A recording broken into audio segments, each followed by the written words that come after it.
যখন আমার police party যখন যাওয়ার টের পেয়েই তারা বিভিন্ন স্লোগান, উস্কানিমূলক স্লোগান এবং সরকার বিরোধী বিভিন্ন বক্তব্য তখন শুরু করলো। এবং তাহেরি সাহেব তখন স্টেজ আমরা শুনতে পাচ্ছি, সে বিভিন্ন উস্কানিমূলক কথাবার্তা বলছে।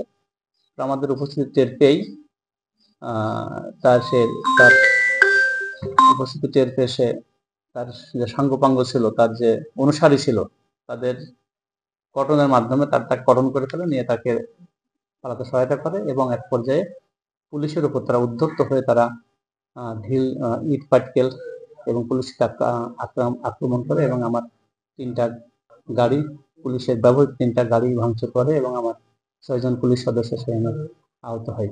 এই বিষয়ে আইনগত ব্যবস্থা প্রক্রিয়াধীন আছে। আমরা ঘটনাস্থল থেকে আমরা 6 জনকে অ্যারেস্ট করেছি এবং আইনগত ব্যবস্থা গ্রহণের প্রক্রিয়াধীন আছে।